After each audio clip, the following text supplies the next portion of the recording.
Good evening, folks. It's your bro, Richie here. So your bro, Richie here. Today in this video is now part 5 on the 1st-Gen Mustang.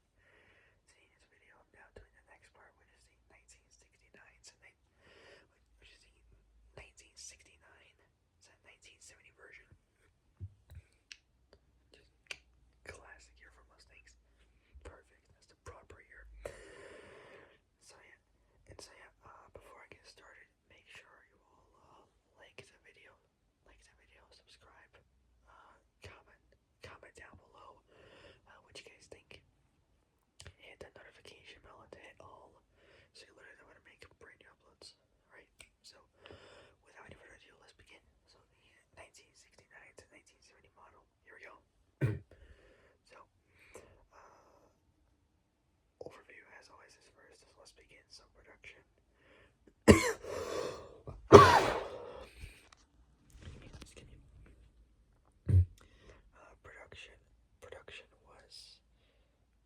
Production was between August 19th. Production was between. So we're on overview first. So let's do it. So production was between August 1968. So August 1968 to September 1970. Classic year for muscle cars. Assembly is in these 5 different locations. 3 of them are in the States, 2 of them are in the Mexico side. So the 3 U.S. states that are assembled in are Dearborn, Michigan, Milpitas, California, and Metuchen in New Jersey. This is the U.S. Now. The Mexico side, we got Valencia in Venezuela and Mexico City in Mexico. The designer is Gail Halderman from 1966. Body and chassis next.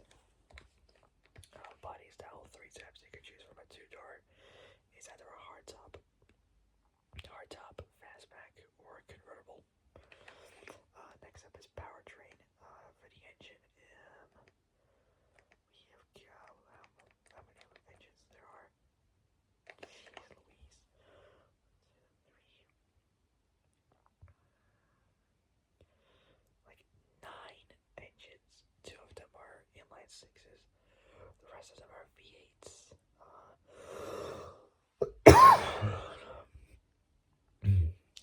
So for the first 2 we got a 3.3 and both a 3.3 liter 200 and so it's both a 3.3 liter, so 3.3 liter 200 and a 4.1 liter 250 thrift power inline 6. Both of them are thrift power inline 6s. And then we got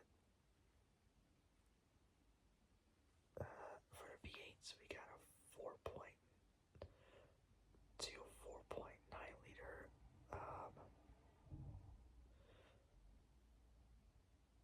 so we got 2 4.9 liter 302 V8s. First one is a small block. So the first one's small block, and another one is a boss.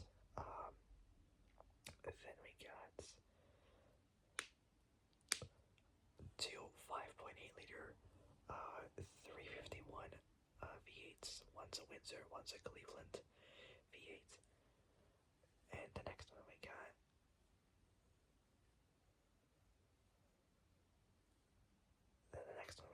is a where was it? It's a 4.9 liter small block and a Boss 302 V8. And then we got 2 5.8 liter V8s, both a 351. One's a Windsor, one's a Cleveland V8.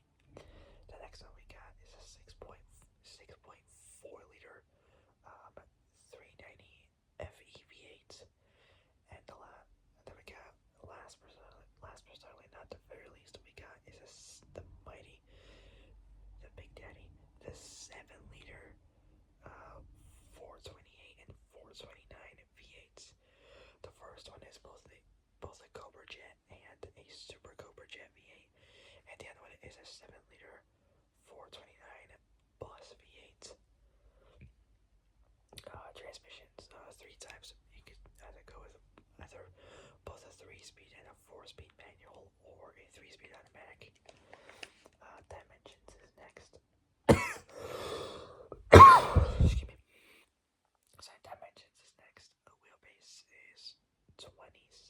millimeters. Said 2743 millimeters. 108 inches approximately in wheelbase length. Well, wheelbase dimensions. Length itself is 4762 millimeters. 187.5 inches in length. Wheelbase 1821 millimeters. 71.7 inches in width. Height 1283 millimeters. 50.5 inches. And height. Curb weights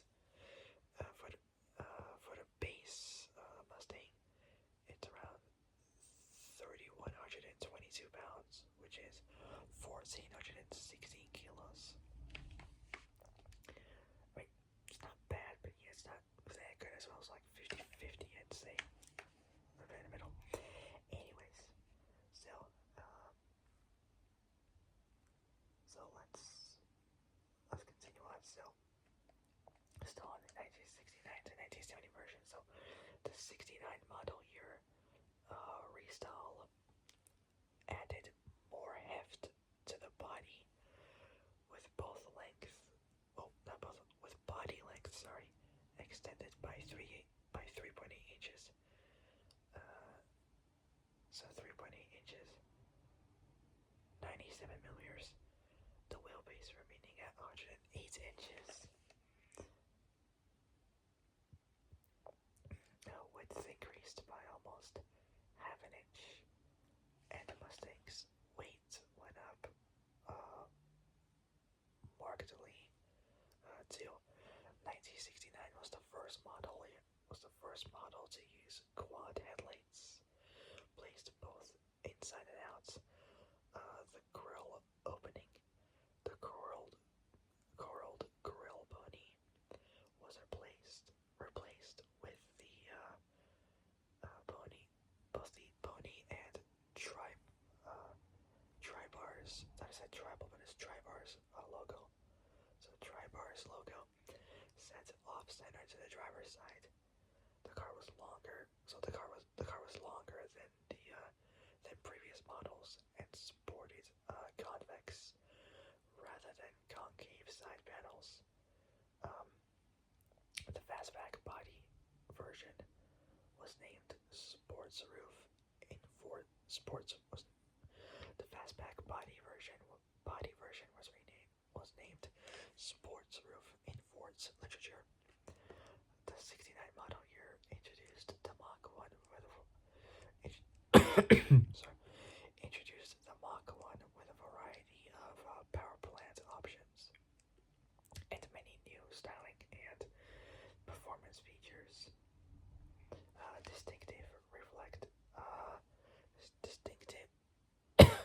Distinctive reflective striping was placed along the body sides with a pop-open gas cap, dual exhausts, matte black hood with simulated air scoop, and NASCAR style cable with pin tie downs, which is basically for Mach 1 Mustangs, for example, in 1971, they had these, especially in NASCAR, they had those hood pins with the wiring, with the cables. So you just pull them out, and then you open the hood. When you close it, you just push the pins back inside, which is kind of a cool feature. So anyways, this distinctive reflective striping was placed along the body sides with a pop-open gas cap, dual exhausts, matte black hood with simulated air scoop, distinctive reflective striping was placed.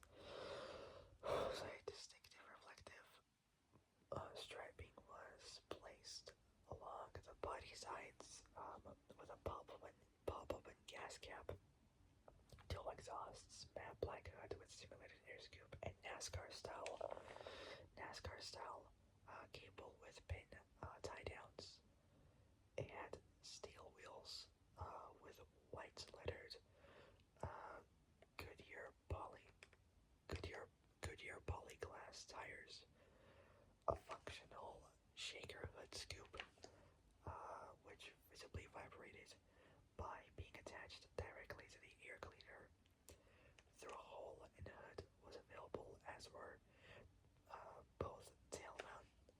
tail-mounted wing and chin spoilers and rear window louvered louvered blackout shade. It's like the rear window louvers. It's like, for example, in the DeLorean DMC-12. Like, that's what I'm talking about, like those rear window louvers. Say a rear window louvered blackout shade. The Mach 1 featured a deluxe interior with simulated wood trim. Simulated wood trim, high-backed seats, extra sound deadening, remote sports mirrors, and other features. The Mach 1 proved popular. With buyers with 72,458 cars sold through 1969.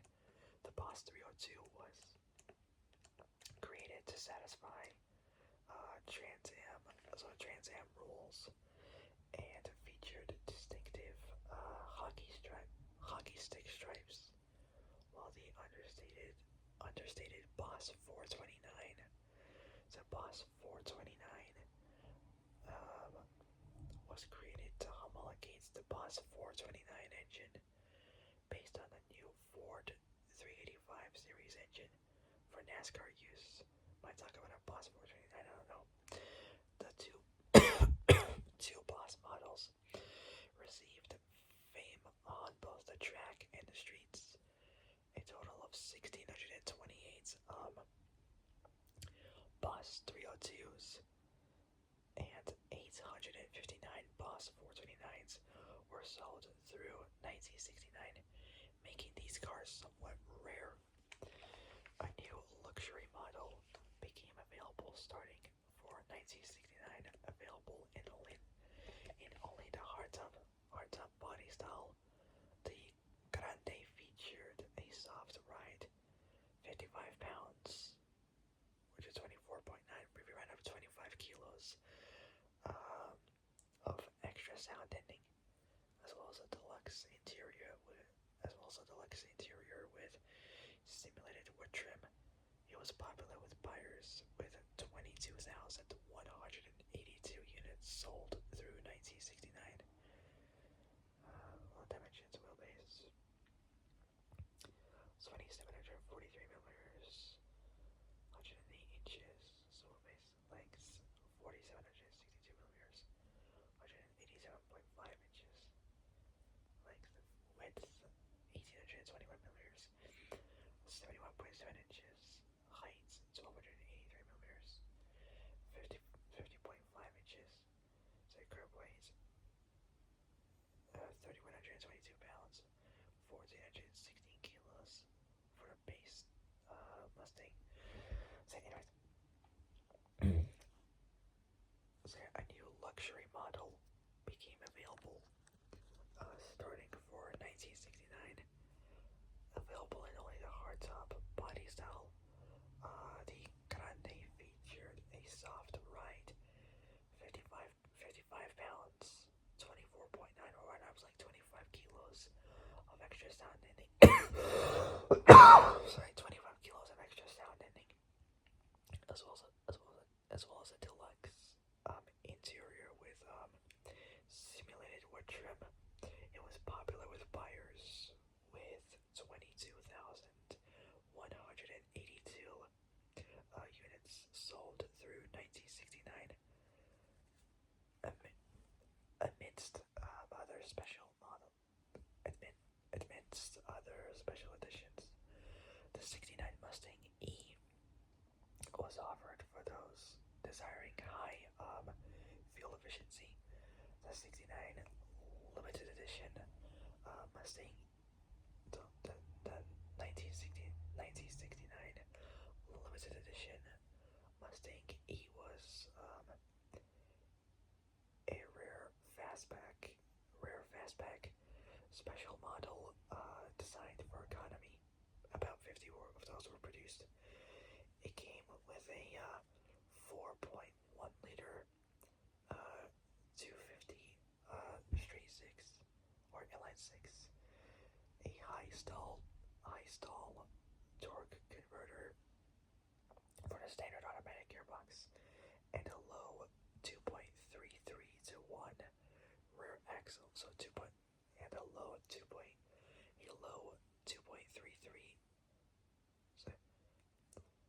So 2.33 to 1. So 2.33 to 1 rear axle ratio. Mustang E. So Mustang E lettering. So Mustang E lettering on the rear quarters identified the special Mustang E. Air conditioning was not available on the E model. The GT, so the Mustang GT was discontinued in 1969. So the Mustang GT was discontinued in 1969. So discontinued in 1969 due to poor sales.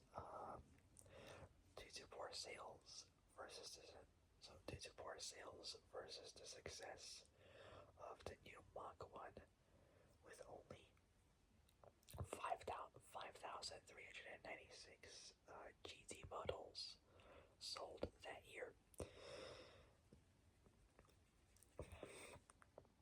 A new 4.1 liter 250 thrift power.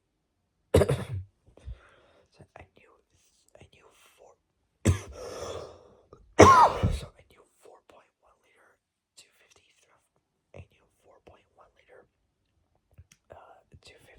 thrift power inline six with 100. So a new 4.1 liter 250 thrift power inline six with 155 horsepower filled the gap between. So a new 4.1 liter 250. So a new 4.1 liter 250 thrift power inline six with 155 horsepower. So with 155 horsepower, filled the gap between the existing 3.3 liter 200 thrift power inline six and the V8 lineup.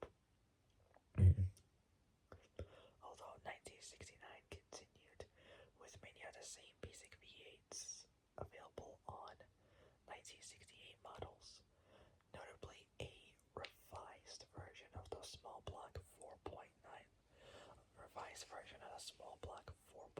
liter 302 V8s with 220 horsepower. The 6.4 liter 390 FE V8s with much more, with like 100 more horsepower.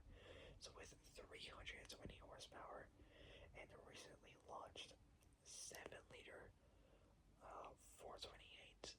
So 7 liter 428 Cobra Jet V8, either with or without the ram air intake, with an advertised 335 horsepower. A variety of both options and changes were introduced to keep the Mustang both fresh and competitive. So fresh and competitive, including a new performance V8, new performance V8 available in either 250 or 290 horsepower, known as the 5.8 liter.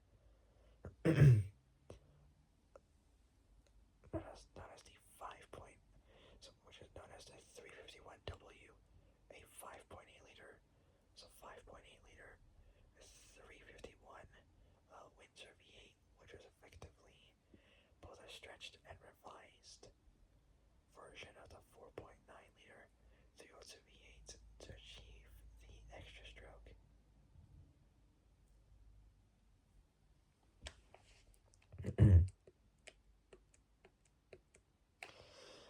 The 7 liter 428 Cobra Jet V8 7-liter 428 Cobra Jet V8 continued unchanged in both the 69 and 70 models.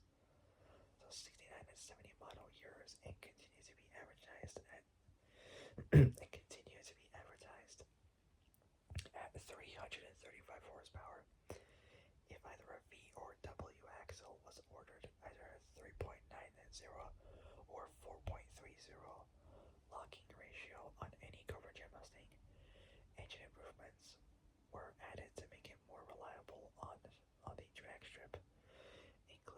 Included was an engine oil cooler, making air conditioning not available as an option, a stronger crankshaft, and connecting rods, improved engine balancing, and was named the Super Cobra Jet. These improvements were later referred to as drag pack, which you can't drive those on the streets because they're only made for drag racing only. The 69 Shelby Mustang. So the 69 Shelby Mustang came under Ford's control.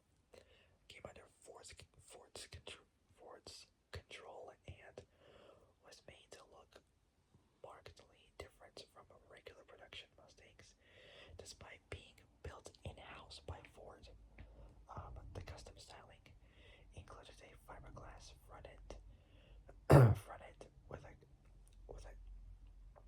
a combo or combination loop bumper / grill that increased the car's overall length by 3 inches, 76 millimeters, as well as 5 air intakes on the hood. That's crazy.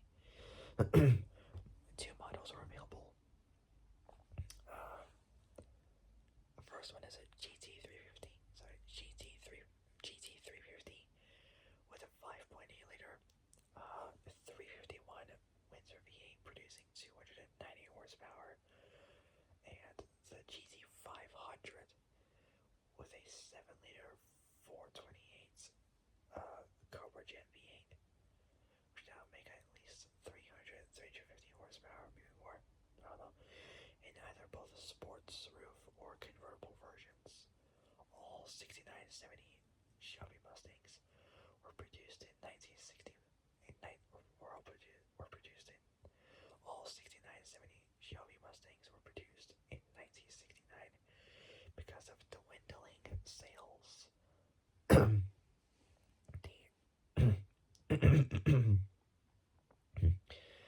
789 remaining 1969 cars were given new serial numbers, so both new serial numbers and titled as 1970 models. They had modified front air dam, so they had modified front air dam and a blackout paint treatment. So they had both a modified front air dam, so front air dam and a front air dam and a blackout paint treatment around the hood scoops. The 70 model year Mustangs were restyled to be both less aggressive and therefore returned to just single headlights, not the dual headlights, which were moved to the inside of the grille, opening with fins on the outside of the grille sides. The styling of the 69 model was deemed to have caused a drop in sales, and this prompted the headlight revisions and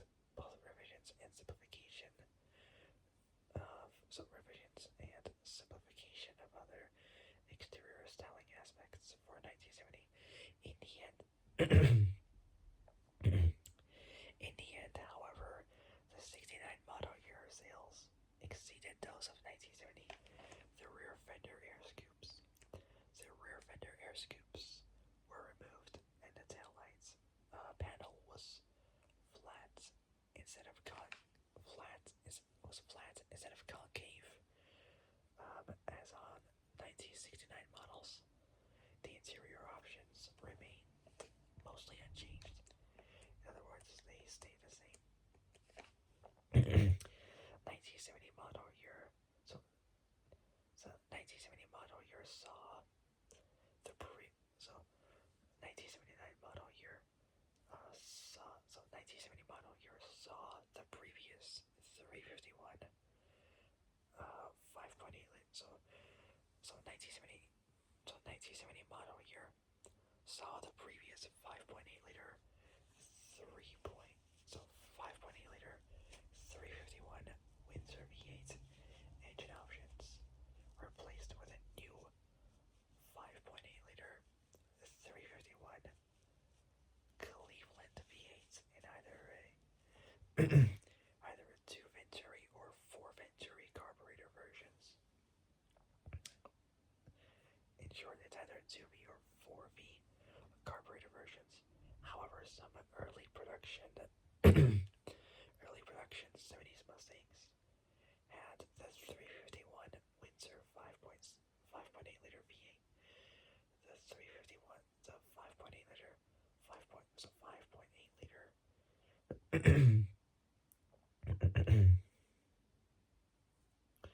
The 5.8 liter 351 Cleveland V8. That's the M code with a 4 Venturi carburetor, featured an 11:1 or 11.0:1 compression ratio, and produced at 5,400 RPM.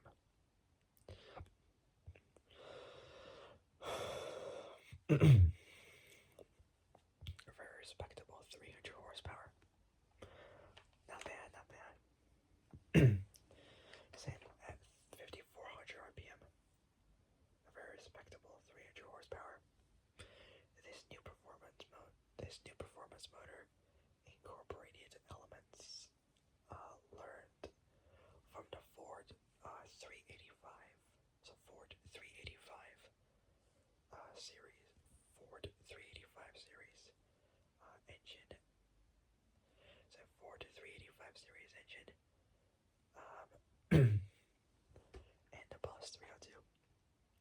Particularly the polyangle combustion. Particularly the polyangle combustion chambers with both canted valves. So canted valves and the thin wall casting technology.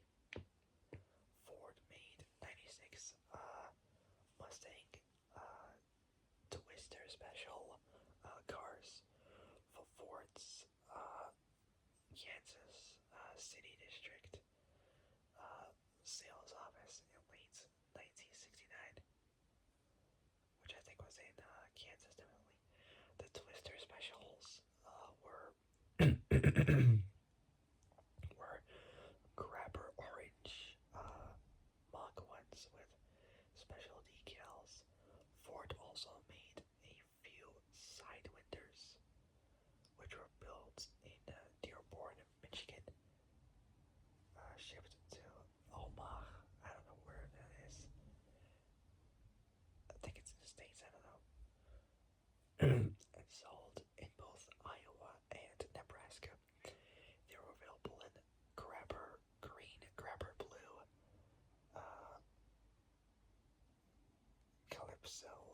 Calypso coral, and yellow. The stripes came in the trunk to be installed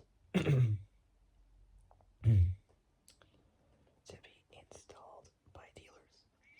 Last but certainly not the very least, we got is engines. So let's finish this real quick, and then I'll call it a night. And so far we got 1, 2, 3, 4,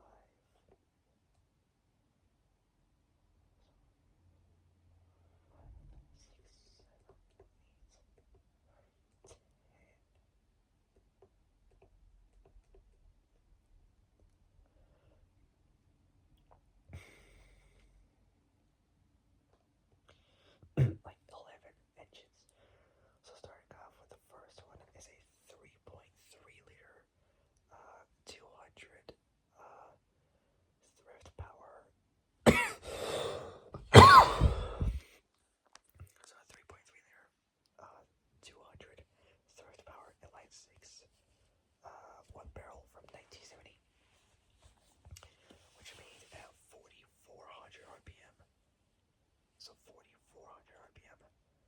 120 horsepower, and at 2,900 RPM, 190 pound-feet, 258 newton meters of torque.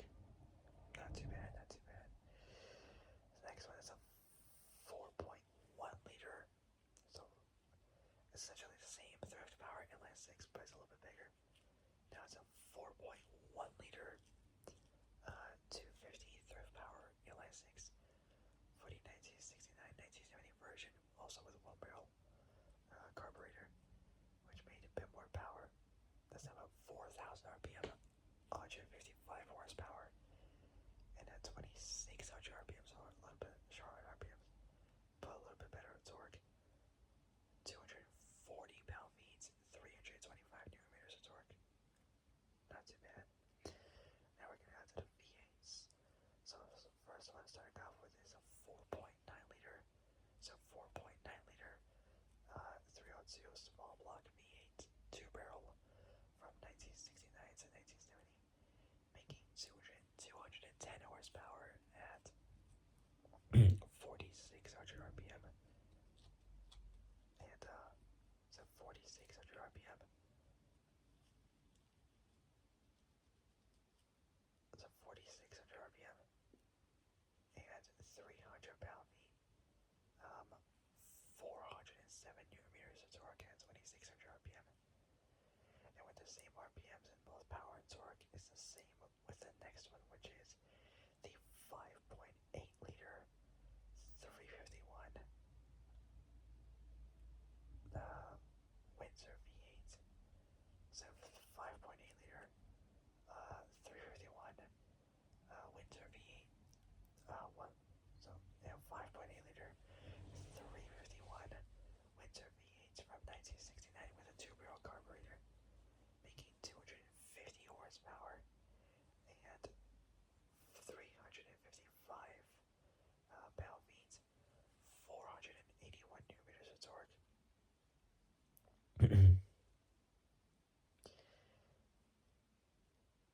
Yeah, we got essentially the same V8, but it's a Cleveland version of that one. So we have three 5.8 liter 351 V8s. So the first one is a Windsor from 1969 with a 2-barrel carburetor. And the next one is a Cleveland V8 from 1970, also with a 2-barrel carburetor. Same horsepower, same torque. But just with the Cleveland, it's with the power is 5,400 RPM. And the torque is 3,400 RPM, so it's a 2,000 RPM difference there. The next one is the same Windsor V8 with the same exact displacement from the same exact year with the same exact cubic inch displacement, but it's now a 4-barrel with a 290 horsepower, so 290 horsepower, so 40 more than the previous version with only 2-barrel. So same RPM, just 290 horsepower, and this time with 385 pound-feet, 30 pound-feet more than previously, with 42 newton meters more from 481 to 522 newton meters at 3,200, so 3,200 RPM. Next up we got is the 4.9 liter, so 4.9 liter 302 Boss V8 from 1969 to 1970, 4-barrel with the same exact power as the Windsor V8, as the previous V8s, but with 5,800 RPM, so 1,000 RPM difference there. And it makes this time a lot less torque than the previous one. This time at 2,600 RPM, 290 pound-feet, 393 newton meters of torque. The next one we got is a 6.4 liter, 6.4 liter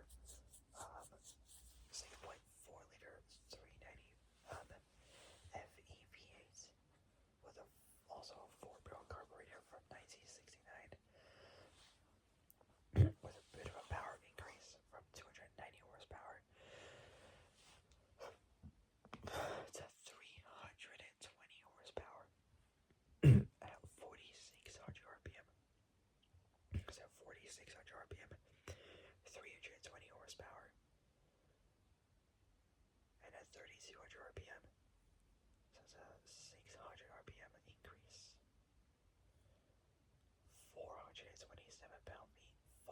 newton meters of torque.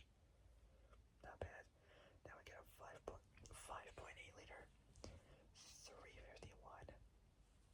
351 Cleveland B8 from 1970 with a 4-barrel carburetor with slightly less power, only 300 horsepower. I mean, with a 20 horsepower deficit, it's not too bad. I mean, 300 horsepower is pretty good. At 5,400 RPM, so it's an 800 RPM there. 800 RPM increase from 4,600 to 5,400 RPM. And at 3,400 RPM, a 2,000 RPM difference there. Slightly less torque, 385 pound-feet. 385 pound-feet. So 385 pound-feet. 522 newton meters of torque at 3,400 RPM. Next up we got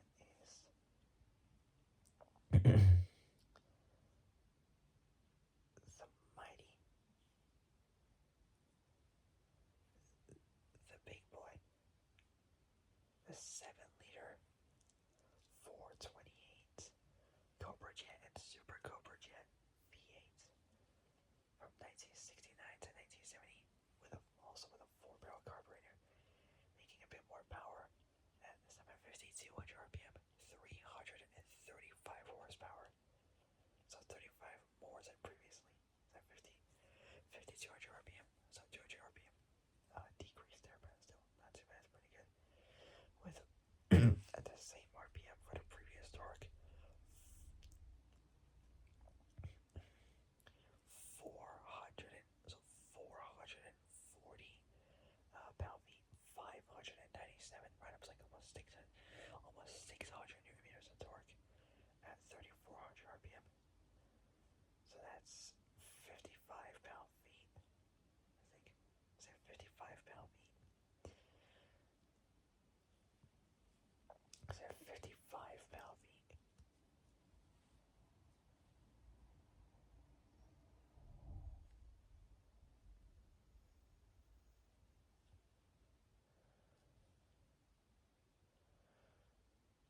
So at 55 pound-feet, 75 newton meters more than previously. And last but certainly not the very least, before we call it a night, is the mighty 7-liter 429. Instead of 428, 429. So a 7-liter 429 Boss V8 with a 4-barrel carburetor from 1969 to 1970. That makes the most amount of power at 5,200 RPM, an extra 40 horsepower increase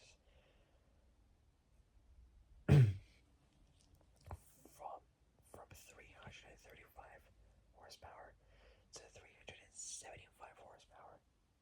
Pretty good at 5,200 RPMs. And at 3,400 RPMs, same as before, 450 pound-feet, 610 newton meters of torque. So 610 newton meters of torque. Pretty good. Alright, so that is it for tonight. So for my next Mustang video will be about the 1971 to 1973 version of that Mustang. Alright.